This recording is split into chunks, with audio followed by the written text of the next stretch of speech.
Je suis arrivée au somptueux dîner d'anniversaire de mariage de mes parents juste pour entendre « Désolé, tu n'es pas invité ». Je m'appelle Mackenzie Morgan, j'ai 34 ans, et j'ai été le distributeur automatique personnel de ma famille pendant plus de 10 ans. En tant que conseillère financière prospère, j'ai toujours répondu présente lorsqu'ils m'appelaient avec des problèmes d'argent. Le mois dernier, j'ai payé 18 000 $ d'acompte pour la fête des 40 ans de mariage de mes parents. Imaginez mon choc lorsque je suis arrivée à la célébration avec un cadeau de 5 000 $, seulement pour entendre mon père dire à la sécurité « Virez cette mendiante d'ici ». Ce soir-là, je suis partie sans faire de scandale, mais ce que j'ai fait ensuite a tout changé. Si vous savez ce que c'est d'être le distributeur familial, laissez un commentaire ci-dessous et abonnez-vous pour connaître toute l'histoire de comment je me suis enfin libérée de cet abus financier. Grandir en tant qu'enfant du milieu entre ma sœur aînée Heather, l'enfant doré, et mon petit frère Eric, le chouchou gâté, c'était comme exister dans l'ombre. Mes parents, Richard et Elizabeth Morgan, n'ont jamais tenté de cacher leur favoritisme. Heather était la belle, avec ses cheveux blonds parfaits et sa personnalité de pom-pom girl. Chaque réussite de sa part était célébrée par des fêtes et des cadeaux luxueux. Eric, le seul garçon, était le petit dernier. Il ne pouvait rien faire de mal, malgré ses problèmes constants avec l'école et l'autorité. Et puis il y avait moi, studieuse, responsable, essayant toujours de gagner une approbation qui semblait venir si facilement à mes frères et sœurs. Quand je ramenais des notes parfaites à la maison, ma mère disait « C'est ce qu'on attend de toi, Mackenzie ». Quand j'ai gagné le concours d'état de mathématiques au lycée, mon père a simplement hoché la tête et demandé si je pouvais aider Eric en algèbre, puisque j'étais si douée. J'ai compris très tôt qu'il fallait que je travaille 2 fois plus pour obtenir la moitié de la reconnaissance. Ce schéma ne fit que s'accentuer avec le temps. Alors que mes parents payaient les études universitaires de Heather dans une université privée où elle maintenait à peine une moyenne de C, moi, j'ai obtenu une bourse partielle pour l'université publique et j'ai travaillé 2 emplois pour financer le reste. Personne n'est venu à ma remise de diplôme, bien que j'ai terminé avec mention en finance. Il y avait une urgence familiale, ce jour-là. Eric avait besoin d'aide pour emménager dans son nouvel appartement. Après l'université, j'ai commencé en bas de l'échelle dans une firme de conseil financier, travaillant 70 heures par semaine pour faire mes preuves. En 5 ans, j'avais bâti une clientèle suffisante pour ouvrir mon propre cabinet. Ma spécialisation dans les investissements technologiques a porté ses fruits sur le marché en plein essor de Seattle. À 30 ans, je gagnais plus d'argent que je n'aurais jamais cru possible. C'est là que les appels ont commencé à se faire plus fréquents. Mackenzie, ton père et moi avons du mal avec l'hypothèque depuis qu'il a réduit ses heures. Tu pourrais nous aider juste pour ce mois-ci ? La voix de ma mère avait toujours ce ton particulier, un mélange de droit et de désespoir calculé. Un mois est devenu 6, puis 1 an. Bientôt, je payais toute leur hypothèque. Puis Eric a eu besoin d'un capital pour sa première entreprise, un camion de nourriture qu'il a abandonné 3 mois plus tard. Ensuite, sa deuxième entreprise, une application qui n'a jamais dépassé le stade de l'idée. Puis sa troisième, un café qui l'a ennuyé dès que l'enthousiasme initial s'est dissipé. Le mariage de Heather a été un cauchemar financier. En tant que demoiselle d'honneur, j'étais censée payer l'enterrement de vie de jeune fille à Vegas pour 8 femmes. Quand j'ai mentionné mes limites budgétaires, ma mère m'a prise à part. Ta sœur ne se marie qu'une fois. Tu veux gâcher son jour spécial parce que tu es égoïste avec ton argent ? Le schéma était clair. J'étais exclue des réunions de famille sauf quand ils avaient besoin de mon chéquier. Noël dernier, j'ai découvert qu'ils étaient tous partis à Aspen pour un voyage de ski seulement en voyant les photos sur les réseaux sociaux. Quand j'ai appelé ma mère pour lui demander pourquoi je n'avais pas été invitée, elle a répondu « On ne pensait pas que ça t'intéresserait. Tu travailles toujours. » Pourtant, 3 semaines plus tard, Eric a appelé parce que sa voiture allait être saisie. J'ai remboursé son prêt de 12 000 $. La planification de la fête d'anniversaire a commencé il y a 6 mois. Ma mère a appelé, inhabituellement chaleureuse et amicale. « Mackenzie, ma chérie, ton père et moi allons fêter nos 40 ans de mariage cette année.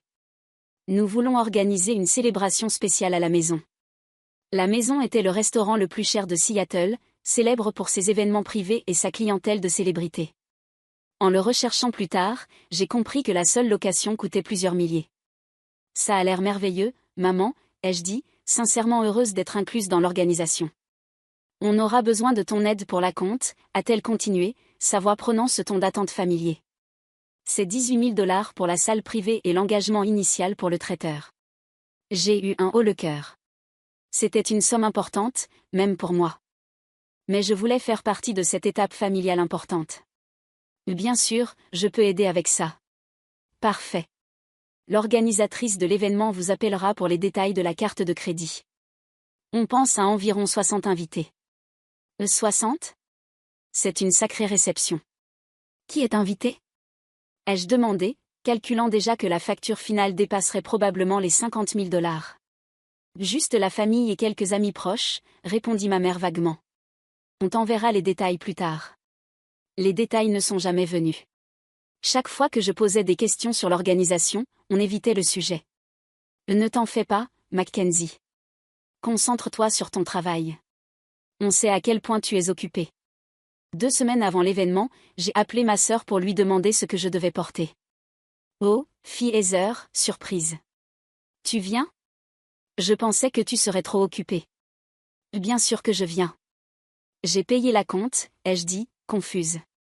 Non. Les biens, c'est formel. Tenue de soirée. Elle changea rapidement de sujet. J'ai passé la semaine suivante à chercher la robe parfaite, un classique Valentino noir qui coûtait plus cher que le loyer mensuel de la plupart des gens. J'ai acheté une paire de montres Patek Philippe assorties pour mes parents, sachant que mon père avait toujours admiré cette marque, mais la jugeait trop extravagante. Le cadeau avait coûté 5 000 $, mais je voulais voir leur réaction en l'ouvrant. L'événement était prévu pour le samedi 24 avril. À l'approche du jour, je ressentais cette vieille anxiété familière.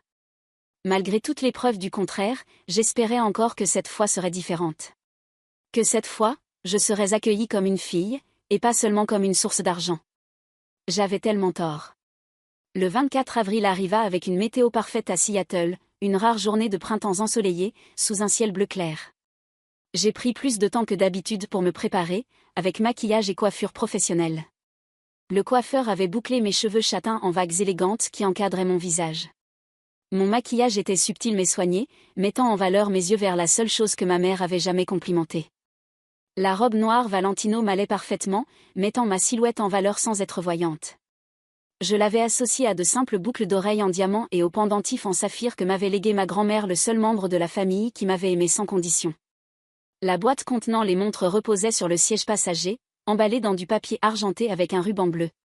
La maison se trouvait au centre-ville de Seattle, au dernier étage d'un bâtiment historique avec vue sur Elliott Bay. J'ai confié ma voiture au voiturier et suis entrée dans le hall en marbre, le ventre noué d'excitation et de nervosité. L'ascensoriste m'a salué d'un hochement de tête respectueux. Événement privé pour les Morgan, lui ai-je dit.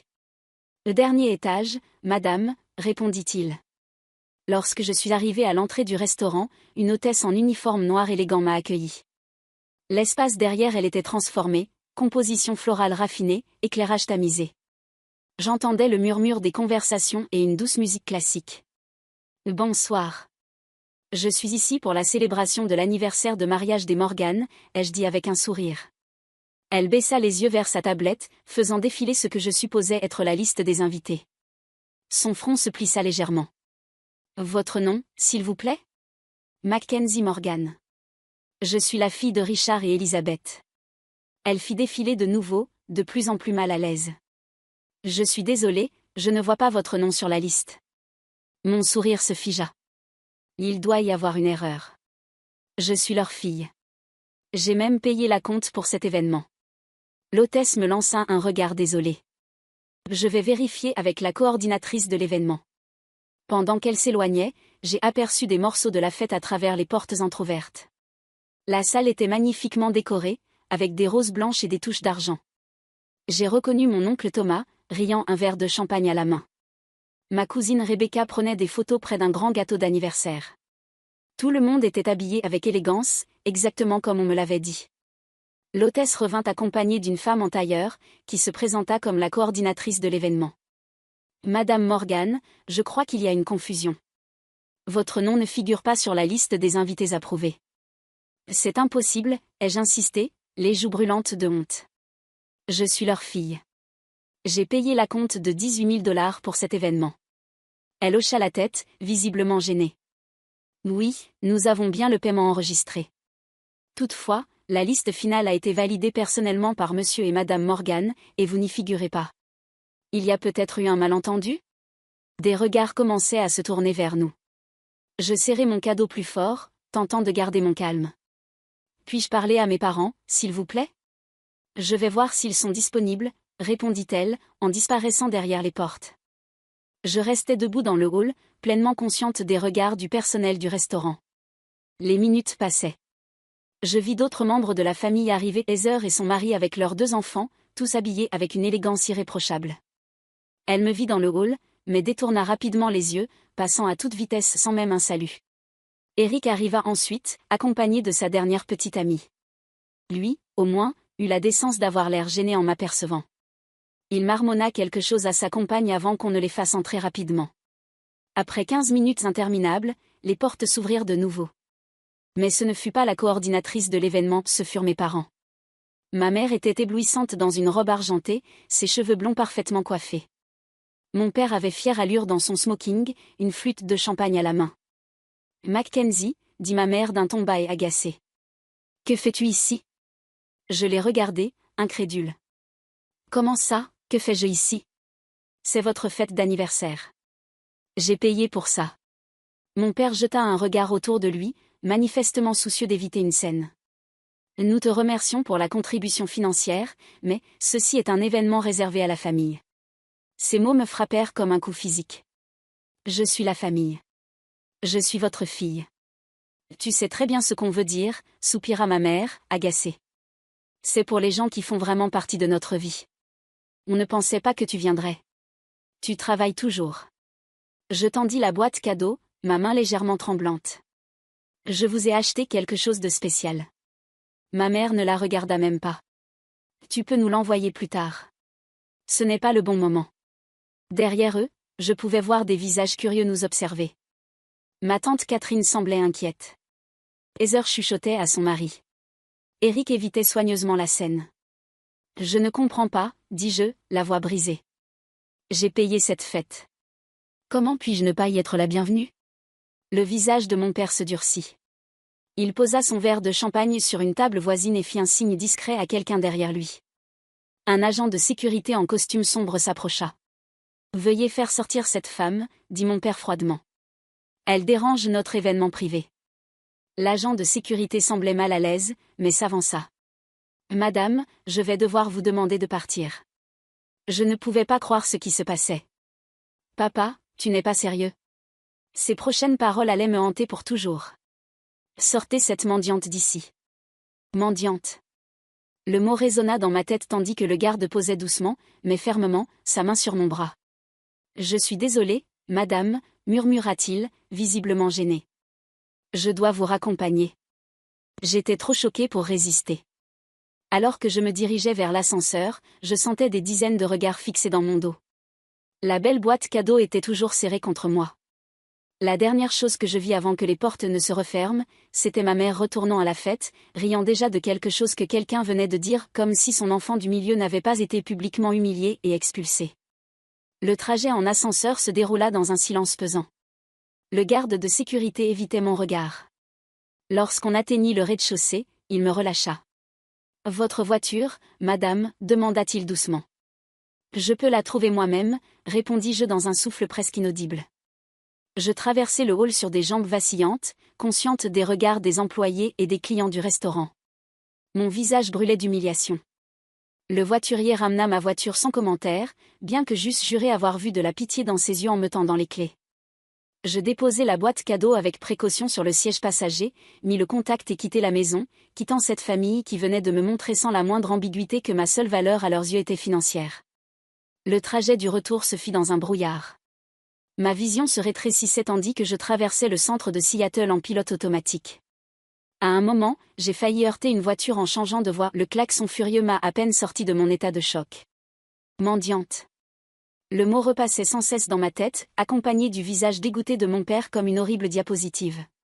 D'une manière ou d'une autre, je suis arrivé jusqu'à mon immeuble, un gratte-ciel moderne dans Queen Anne avec vue sur la Space Needle. J'avais acheté ce condo 2 ans auparavant, une étape importante que j'avais célébrée seule avec une bouteille de champagne. Ma famille n'y avait jamais mis les pieds, malgré mes nombreuses invitations. Dans le garage, je coupais le moteur et restais assise en silence. La boîte cadeau soigneusement emballée me narguait depuis le siège passager. La robe de luxe me semblait soudain étouffante, le maquillage professionnel un masque. Pendant plusieurs minutes, je me contentais de respirer, essayant de digérer ce qui venait de se passer. Quand le premier sanglot m'échappa, il me surprit par son intensité. Puis un autre arriva. Et un autre. Jusqu'à ce que je sois à bout de souffle entre deux sanglots violents.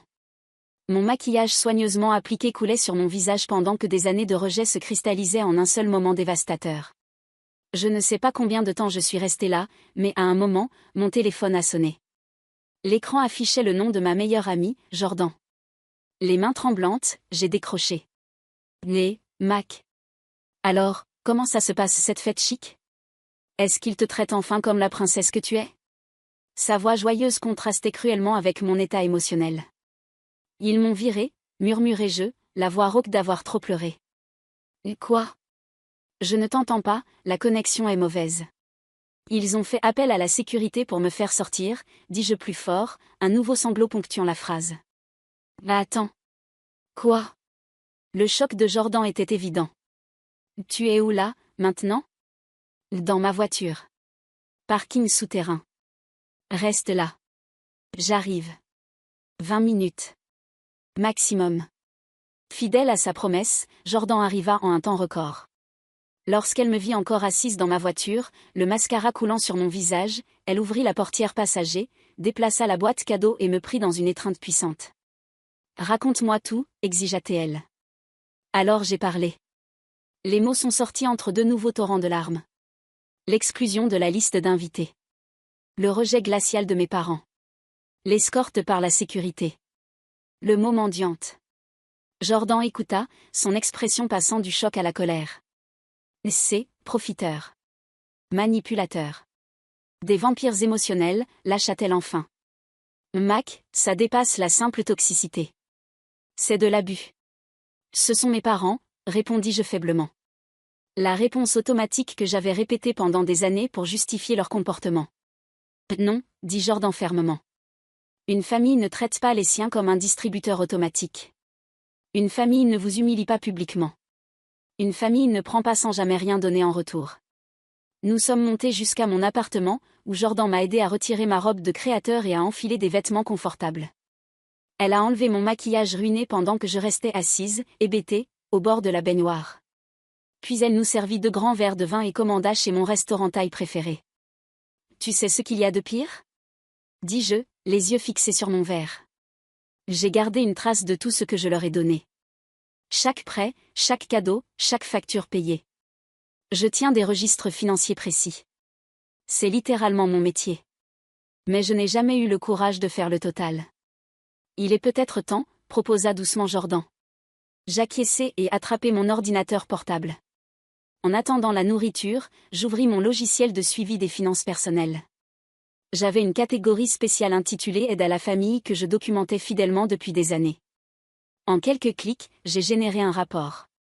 Le total nous coupa le souffle à toutes les deux, 327 845,38 $ au cours de la dernière décennie. Mon Dieu, Mac, murmura Jordan. C'est une maison. Ce sont plusieurs années d'études. Ce sont des économies pour la retraite. Je parcourais la liste détaillée, chaque ligne évoquant un souvenir. Les entreprises ratées d'Eric. Le mariage d'Heather et la rénovation de sa maison. Les paiements hypothécaires de mes parents pendant des périodes difficiles qui ne semblaient jamais finir. Les factures médicales. Les paiements de voiture. Les vacances de luxe auxquelles je n'avais pas été invitée. Et ça n'inclut même pas la compte de ce soir, dis-je d'un ton vide. Quelque chose changea en moi alors que je fixais ce chiffre. Une rage silencieuse commença à remplacer la douleur et la confusion.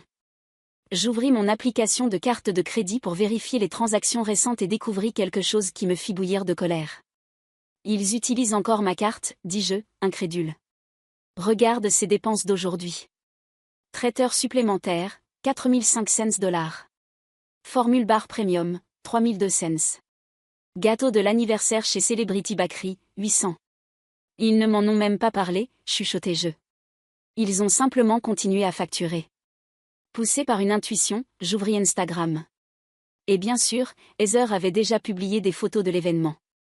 Il montrait mes parents coupant le gâteau élaboré que j'avais payé sans le savoir. La légende disait 40 ans d'une histoire d'amour parfaite avec notre famille soudée. Tellement bénie d'avoir des parents qui nous ont appris ce que signifie vraiment l'amour inconditionnel. Je continuais à faire défiler les photos. L'une montrait Eric offrant à nos parents ce qui semblait être des billets d'avion. Sa légende. Croisière en Alaska pour les amoureux du jour. Hâte d'entendre vos aventures. La croisière que j'avais réservée et payée 3 mois auparavant, maintenant présentée comme son cadeau. Une autre photo montrait le mari des heures levant un toast à Richard et Elisabeth. Et aux merveilleuses vacances en famille qu'ils organisent pour nous tous à Disneyland le mois prochain. Le voyage à Disneyland que j'avais organisé et financé en surprise pour ma nièce et mon neveu, désormais revendiqué par d'autres. Ils s'approprient mes cadeaux, dis-je. Ma voix était étrangement calme maintenant. Ils utilisent mon argent pour s'acheter de l'adoration. Jordan regarda le téléphone, puis me fixa. Qu'est-ce que tu vas faire? Je refermai l'ordinateur portable et posai mon verre de vin. La douleur était toujours là, mais elle se cristallisait désormais en quelque chose de plus solide, de plus résolu. J'en ai fini d'être leur distributeur automatique.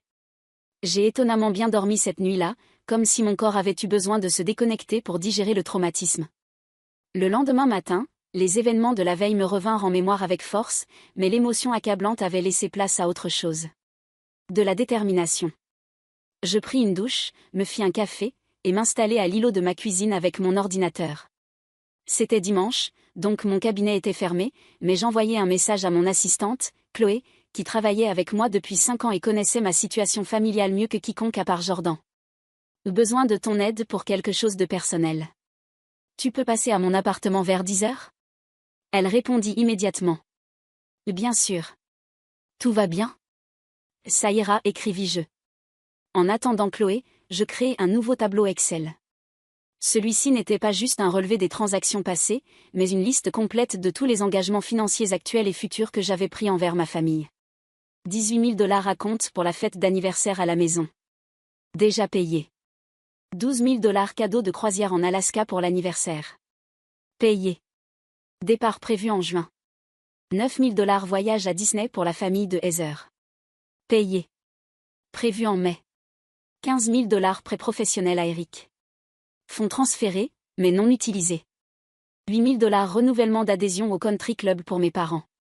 Échéance la semaine prochaine. Obligations actuelles totales, 62 000 $. Je fixais ce chiffre. C'était plus que ce que de nombreuses personnes gagnaient en une année et cela ne représentait que les engagements en cours, sans compter les centaines de milliers déjà dépensés. Lorsque Chloé arriva, ses yeux s'écarquillèrent en me voyant.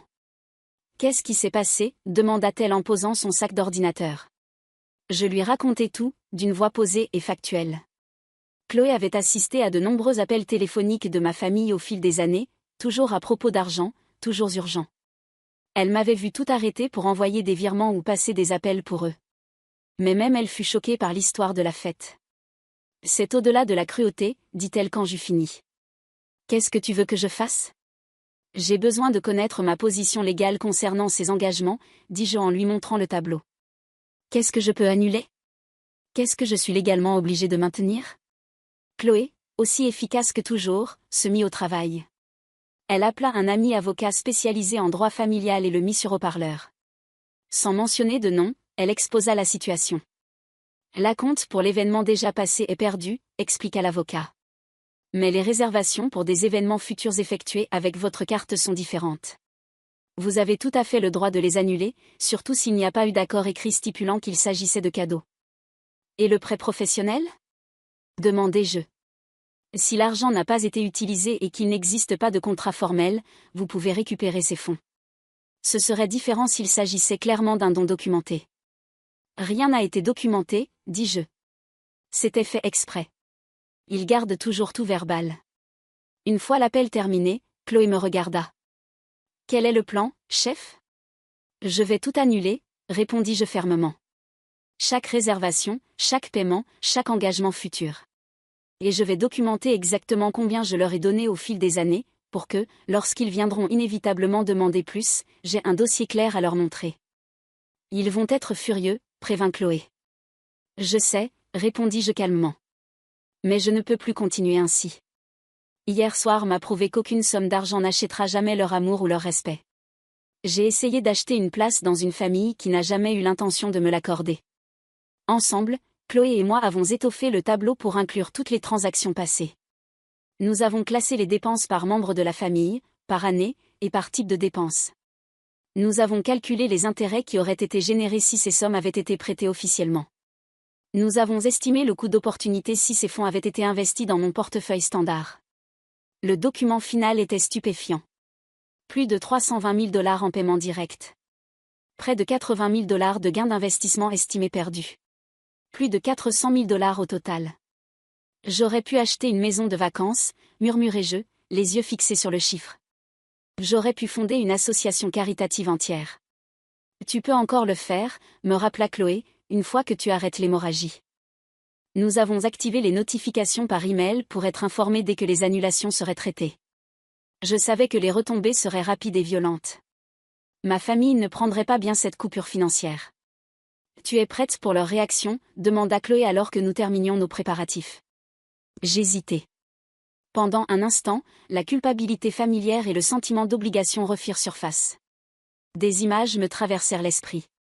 Les larmes de ma mère, la colère de mon père, les reproches de mes frères et sœurs. Les liens familiaux, aussi dysfonctionnels soient-ils, qui avaient défini toute ma vie. Puis je me revis, debout dans le hall de ce restaurant. La main du garde de sécurité sur mon coude. La voix de mon père, sortez cette mendiante d'ici. Oui, dis-je, ma résolution s'affermissant. Je suis prête. Le lundi matin arriva avec un sentiment de détermination que je n'avais pas ressenti depuis des années. J'avais pris ma décision.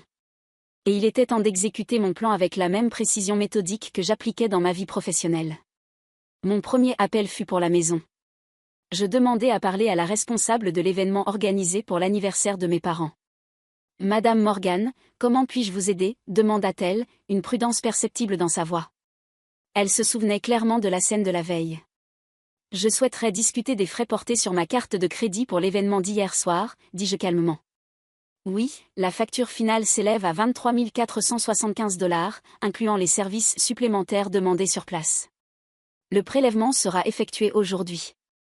Je n'ai pas autorisé ces frais supplémentaires, déclarai-je. J'ai seulement approuvé l'acompte initial de 18 000 $. En plus, on m'a refusé l'entrée à l'événement malgré mon financement. Un silence gêné suivit. Je vois. C'est une situation inhabituelle. Que souhaitez-vous que nous fassions ? Je ne contesterai pas l'acompte initial, dis-je, mais je veux que les frais supplémentaires soient annulés immédiatement.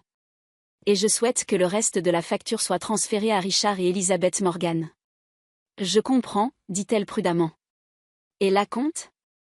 J'avais envisagé de le réclamer, mais une autre idée me vint. Veuillez rediriger l'acompte sous forme de don à l'hôpital pour enfants de Seattle. J'aimerais que ce don reste anonyme. Pouvez-vous vous en charger ? Elle sembla surprise, mais agréablement. Oui, tout à fait. Je vous enverrai une confirmation par email une fois que ce sera fait. Ensuite, j'appelai la compagnie de croisière. Le voyage en Alaska était prévu pour juin, une croisière de luxe de 7 jours que j'avais réservée en cadeau d'anniversaire pour mes parents. Je souhaite annuler une réservation, dis-je à l'agent du service client. Numéro de réservation AC 789542. Le forfait Alaska glacier de luxe pour 2 personnes, demanda-t-il. C'est une réservation premium avec une politique d'annulation stricte. Il y aura des frais. C'est très bien, répondis-je.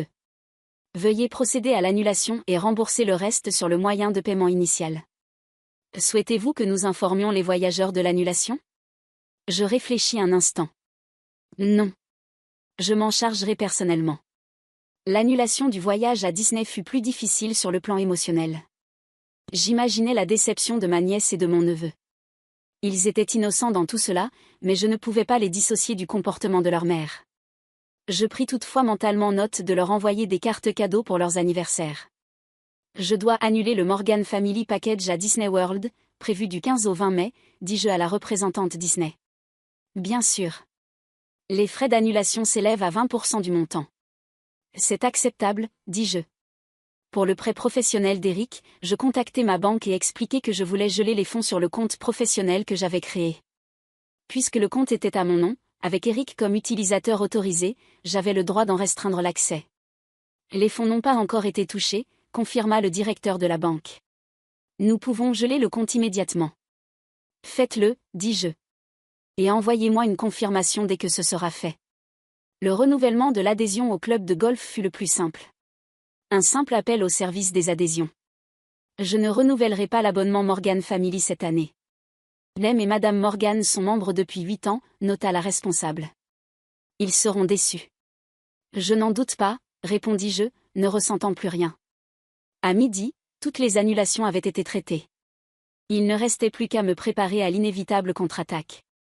Je rédigeai une réponse automatique simple pour tous les numéros de ma famille. Service financier définitivement interrompu. Toutes demandes seront redirigées vers ce message automatique. Je programmai son activation à 17 h, laissant le temps aux différents établissements de traiter les annulations, potentiellement, d'en informer ma famille. Puis je bloquai leur numéro temporairement, pas définitivement.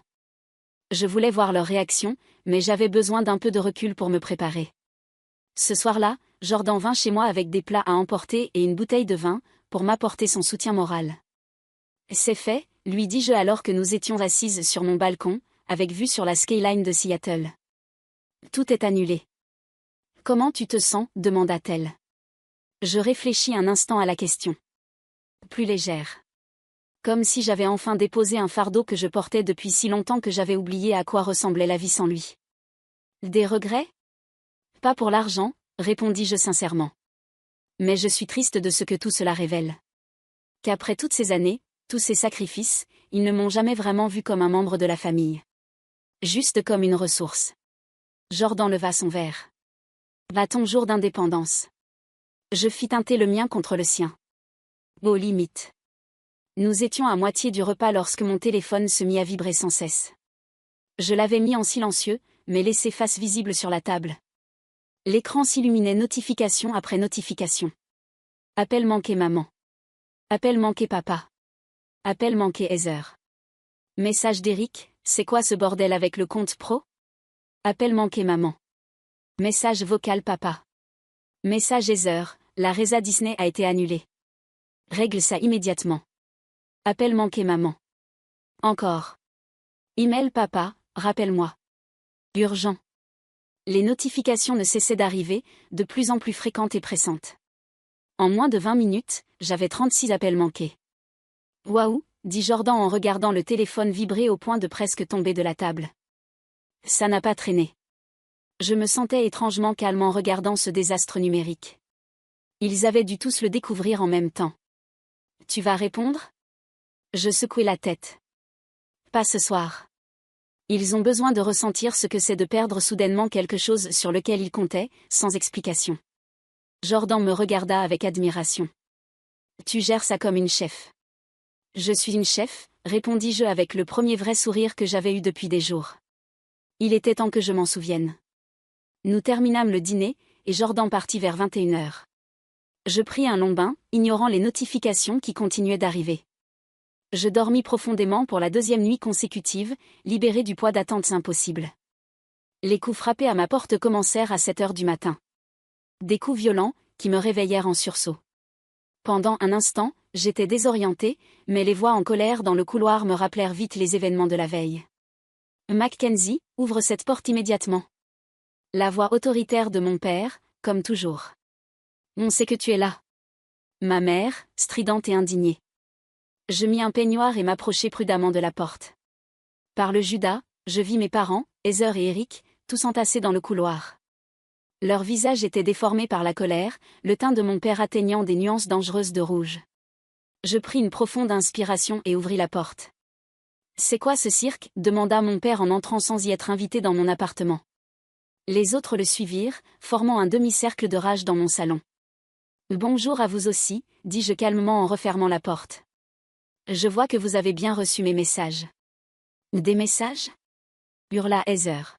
« Tu as annulé nos vacances à Disney sans un mot. Jackson et Emma attendaient ça depuis des mois.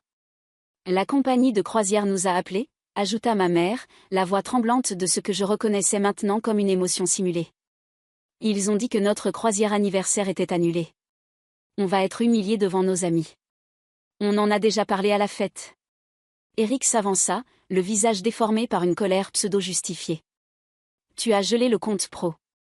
J'ai des fournisseurs à payer. Tu as ruiné ma réputation. La voix de mon père trancha dans le vacarme. Répare ça. Tout de suite. Quel que soit ce jeu auquel tu joues, ça s'arrête maintenant. Ils me fixèrent tous, certains de leur pouvoir collectif pour me remettre à ma place. Autrefois, ça aurait fonctionné. La culpabilité. L'obligation. Le besoin désespéré d'être approuvé m'aurait poussé à attraper mon téléphone pour tout annuler. Mais quelque chose avait changé fondamentalement en moi. Non, dis-je simplement. Ce mot unique tomba comme une bombe dans la pièce. Un silence stupéfait s'ensuivit, avant qu'ils ne recommencent tous à parler en même temps, les voix montant en volume et en aigu. « Tu es clairement en plein délire », déclara ma mère. « Voilà pourquoi tu es toujours seule », lança Heather. « Tu es instable. »« Je vais te poursuivre en justice », menaça Eric. « Cet argent m'avait été promis. » Mon père s'approcha. Utilisant sa taille pour tenter de m'intimider, comme il le faisait quand j'étais enfant. « Tu vas réparer ce désordre immédiatement. Sinon, tu n'es plus membre de cette famille. » Je ris alors un vrai rire, sincère, qui coupa net leur tirade. Pas membre de la famille? Quand ai-je jamais fait partie de cette famille? Quand vous aviez besoin que je paie l'hypothèque? Quand Eric avait besoin de financer un nouveau projet voué à l'échec? Quand Heather voulait un mariage de conte de fées? Ce n'est pas de la famille. C'est de l'exploitation. Je me dirigeai vers mon bureau et pris le tableau imprimé que Chloé et moi avions préparé. Au cours des 10 dernières années, j'ai donné à cette famille 327 845,38 $. Et cela n'inclut pas les 62 000 $ d'engagement récents que je viens d'annuler. Je tendis le document à mon père, qui le prit machinalement. Tout est détaillé. Chaque paiement. Chaque cadeau.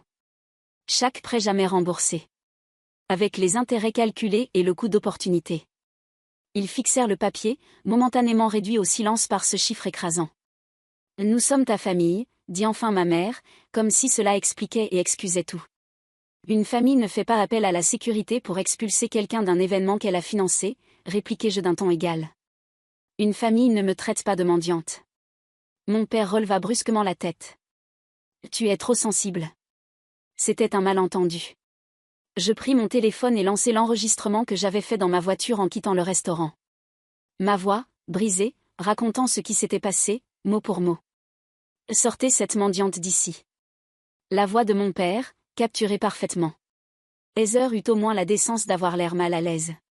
Eric regardait fixement ses chaussures. Le visage de ma mère se durcit.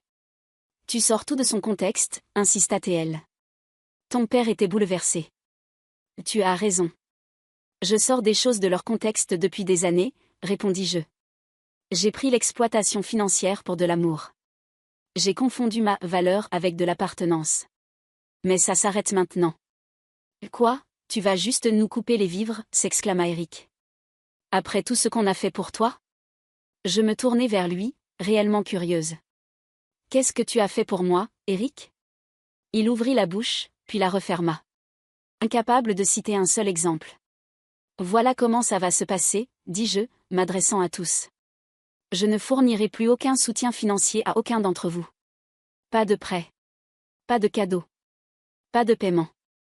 Vous êtes tous des adultes, avec des emplois, des maisons, des ressources. Débrouillez-vous. Tu changeras d'avis, dit mon père d'un ton condescendant. Tu le fais toujours. Pas cette fois, répondis-je. Cette fois, j'ai quelque chose de plus précieux que votre approbation, le respect de moi-même. Tu es égoïste, m'accusa ma mère. Après tout ce qu'on a sacrifié pour toi. Quel sacrifice, maman? Éclaire-moi. Quand est-ce que l'un d'entre vous m'a mise en priorité? Quand avez-vous été là pour moi quand j'avais besoin de soutien émotionnel, et pas seulement pour signer un chèque? Le silence qui suivit fut accablant. Tu as besoin d'aide, dit finalement Heather. D'une aide professionnelle. Sur ce point, je suis d'accord, répondis-je. J'ai commencé une thérapie la semaine dernière. Ma thérapeute a un nom pour ce qui s'est passé, abus financier. C'est ridicule, ricana mon père. C'est toi qui coupes les ponts avec ta famille alors qu'on a besoin de toi. Vous avez besoin de mon argent, rectifiai-je. Pas de moi. Jamais de moi. La conversation se dégrada à partir de là. Il y eut des menaces. Des larmes. Mon caractère, ma santé mentale, et ma morale furent mis en cause. Je restai calme, répétant ma position clairement chaque fois qu'ils tentaient de trouver une faille dans ma résolution. Après près d'une heure de pression émotionnelle, ils finirent par comprendre que je ne céderais pas. Ce n'est pas terminé, déclara mon père en se dirigeant vers la porte. Tu regretteras cette décision. Je regrette déjà les 10 dernières années, répondis-je honnêtement. Mais je ne regretterai pas aujourd'hui. Alors qu'il sortait, ma mère se retourna une dernière fois. Que vont penser les gens quand ils apprendront que tu as abandonné ta famille? Je ne sais pas, maman. Mais qu'ont-ils pensé quand vous m'avez fait expulser d'une fête que j'ai payée? Elle n'eut aucune réponse à cela. Après leur départ, je m'adossai à la porte fermée, m'attendant à me sentir dévastée. Mais à la place, je me sentis étrangement en paix. La confrontation avait été laide, mais nécessaire. Les menaces et la manipulation qui avaient toujours fonctionné jusque-là me semblaient désormais transparents et pathétiques. Mon téléphone vibra. Je me préparais à un nouvel épisode dramatique familial. Mais non. C'était un message de ma cousine, Rebecca. J'ai vu ce qu'ils t'ont fait à la fête. C'était cruel et injuste. Je voulais dire quelque chose mais je n'ai pas eu le courage. Je suis désolée, pour ce que ça vaut.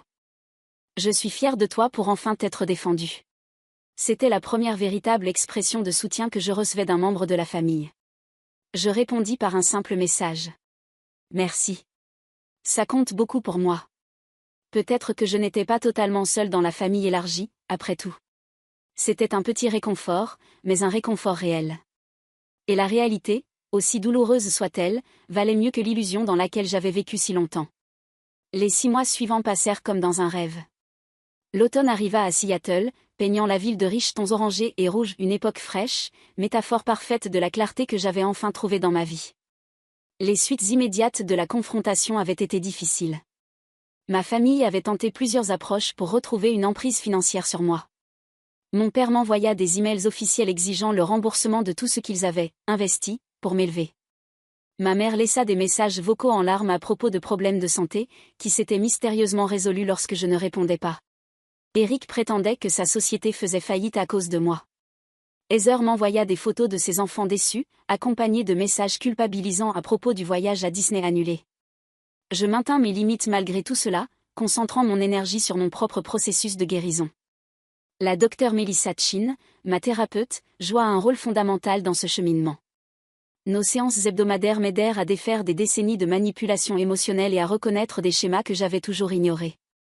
Des systèmes familiaux comme le vôtre ne se construisent pas du jour au lendemain, m'expliqua-t-elle lors d'une séance particulièrement éclairante. Votre rôle de pourvoyeuse s'est établi tôt et a été renforcé continuellement. Rompre ce cycle nécessite non seulement de poser des limites, mais surtout de les maintenir malgré les retours de flamme. Et le retour de flamme avait bien eu lieu. Des singes volants furent déployés, des parents éloignés et amis de la famille m'appelèrent pour me dire à quel point mes parents étaient dévastés, et combien je devais me réconcilier avant qu'il ne soit trop tard. Je mis fin à ces conversations avec politesse mais fermeté, refusant de justifier mes décisions à des gens qui avaient observé l'exploitation pendant des années sans jamais rien dire. Ma vie professionnelle prospéra, alors que je redirigeais toute l'énergie autrefois consommée par le drame familial. J'agrandis ma clientèle, recrutai 2 nouveaux conseillers et fus mise en avant dans un magazine financier comme l'une des meilleures spécialistes en gestion de patrimoine de Seattle. Sans le drain constant des urgences familiales, je disposais à la fois de plus de capital et de plus de clarté mentale pour me développer. De nouvelles amitiés naquirent aussi. Grâce à un groupe de soutien pour survivants d'abus financiers familiaux, je rencontrai Alana, Desiree et Thomas, qui comprenaient mon vécu d'une manière que même Jordan ne pouvait totalement saisir. Nos dîners mensuels devinrent un espace sûr pour partager nos victoires et nos reculs dans nos parcours parallèles. Quand octobre arriva, je faisais face à ma première saison des fêtes avec mes nouvelles limites intactes. Thanksgiving avait toujours été une occasion tendue dans la famille Morgan, des célébrations élaborées que j'étais censée financer, sans jamais y être réellement la bienvenue. Cette année serait différente. Je vais organiser un Friendsgiving, annonçai-je à Jordan un matin autour d'un café. Tu viens? L'essaie de m'en empêcher, sourit-elle. Tu invites qui d'autre? Les gens du groupe de soutien. Quelques collègues. Chloé et son mari. En fait, ma cousine Rebecca m'a recontactée. Après son message initial de soutien, Rebecca et moi avions repris contact, avec prudence. Elle m'avait confié que mes parents avaient passé des années à contrôler le récit familial à mon sujet, me dépeignant comme froide, obsédée par le travail, et désintéressée des liens familiaux. Ma désinvolture publique, comme ils l'appelaient, avait créé des fissures dans la famille élargie, certains commençant, pour la première fois, à remettre en question le récit officiel.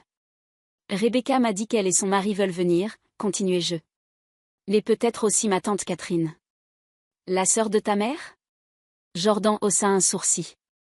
C'est une femme courageuse. Apparemment, elle et maman ne se parlent plus. Catherine l'a confrontée à propos de ce qui s'est passé à la fête d'anniversaire. Le dîner de Friendsgiving fut une révélation. 16 personnes se rassemblèrent dans mon appartement, aucune ne me demandant quoi que ce soit, sinon conversation et connexion. Rebecca apporta une tarte à la citrouille maison, et 10 ans de ragots familiaux dont j'avais été exclue. Ma tante Catherine arriva avec une enveloppe. J'aurais dû te donner ça il y a des années, dit-elle à voix basse, pendant que les invités discutaient autour de nous. Ta grand-mère m'a demandé de te la transmettre après sa mort, mais ta mère m'a convaincue d'attendre que tu sois plus stable. Elle fit des guillemets avec les doigts, manifestant tout son dégoût pour cette manipulation. À l'intérieur, il y avait une lettre et un relevé bancaire. Je lisais la lettre avec une stupéfaction croissante. Ma chère Mackenzie, écrivait ma grand-mère. Tu as toujours été spéciale pour moi, ton intelligence, ta gentillesse, ta résilience. Je vois à quel point tes parents sont incapables d'apprécier ces qualités, aveuglés par leurs propres besoins, incapables de reconnaître ta valeur. Je te laisse cet héritage séparé, directement. Ta mère n'est pas au courant. Utilise-le pour construire la vie que tu mérites, pas celle qu'ils exigent de toi. J'attendais que tu te défendes enfin. Quand tu le feras, Catherine te remettra cette lettre. J'ai foi que ce jour viendra. Avec tout mon amour. Grand-mère Éléanore. Le relevé bancaire montrait une fiducie à mon nom d'une valeur de 175 000 $. Elle accumulait des intérêts depuis 7 ans, depuis la mort de ma grand-mère. Elle savait, murmurai-je à Catherine.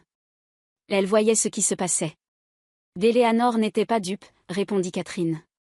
Elle voyait tout très clairement, y compris ta force. Elle savait que tu finirais par te libérer. Les nouvelles de ma famille me parvenaient par Rebecca et d'autres canaux. Sans mon soutien financier, certaines réalités avaient fini par s'effondrer. Mes parents avaient été forcés de quitter leur grande maison pour un appartement en copropriété. Le dernier projet entrepreneurial d'Eric avait échoué spectaculairement, faute d'injection d'argent de ma part. Heather et son mari avaient annulé la rénovation de leur cuisine. Il y avait aussi des conséquences pour moi. J'étais officiellement reniée. Mon nom aurait été retiré de leur testament même s'il ne restait plus grand-chose à hériter. Je n'étais plus mentionnée lors des rassemblements familiaux. D'après Rebecca, ma mère avait retiré toutes les photos de moi dans leur maison. Étrangement, ces nouvelles ne me faisaient pas aussi mal que je l'aurais cru. La famille dans laquelle j'avais désespérément essayé d'acheter ma place n'avait jamais vraiment existé. L'amour que j'avais recherché avait toujours été conditionnel, basé sur ce que je pouvais offrir, pas sur qui j'étais. En décembre, je reçus un message inattendu de mon père. Contrairement aux anciens messages pleins de colère, celui-ci était bref et posé. Ta mère et moi prenons un café à Westlake Center demain à 14 h. Si tu es disponible, nous aimerions parler. J'en parlais à la docteure Chin pendant notre séance l'après-midi même. Qu'est-ce que tu veux faire, demanda-t-elle. Une partie de moi est curieuse, avouai-je. Mais une autre a peur qu'ils essaient de me récupérer. Ces deux sentiments sont légitimes. Quelle limite aurais-tu besoin d'imposer pour que cette rencontre soit sûre? Je réfléchis attentivement. Lieu public. Durée limitée. Aucune discussion d'ordre financier. Ce sont des limites saines, approuva-t-elle en hochant la tête. Les souviens-toi, tu peux partir à tout moment si elles ne sont pas respectées. J'acceptais la rencontre avec des paramètres clairs. 30 minutes. Aucune discussion d'argent. Lieu public uniquement. Quand je les vis, mes parents avaient l'air plus âgés. La posture confiante de mon père s'était affaissée. Les vêtements de marque de ma mère remplacés par des tenues plus sobres.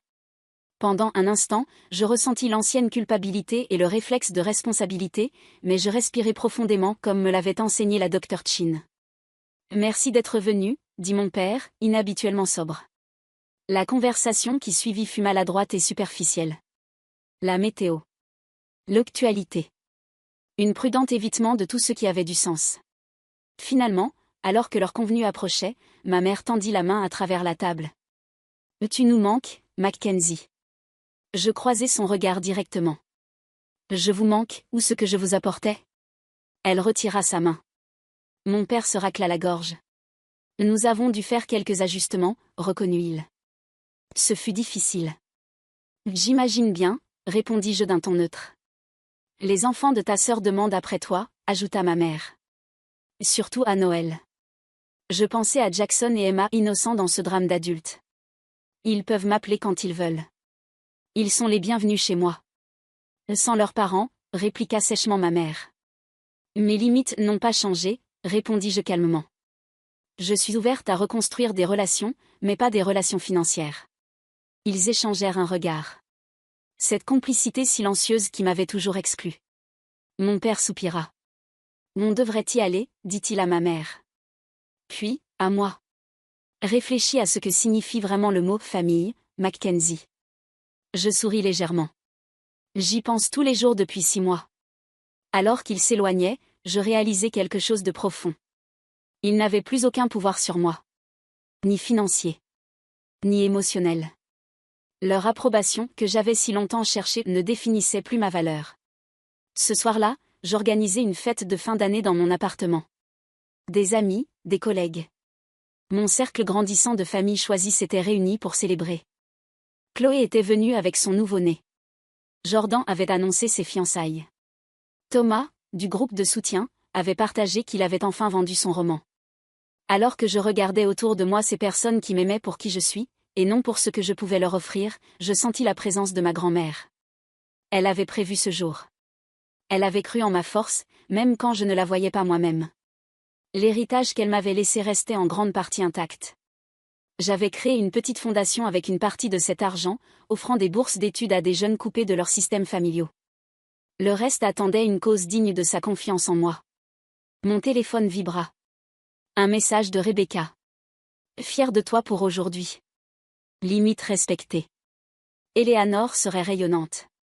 Je souris et retournai auprès de mes invités. L'appartement était rempli de conversations et de rires, décoré de guirlandes lumineuses qui se reflétaient dans les fenêtres surplombant la skyline de Seattle. C'est ça, ce que ressent une vraie famille. Une famille choisie. Réciproque. Inconditionnelle. Le chemin n'avait pas été facile.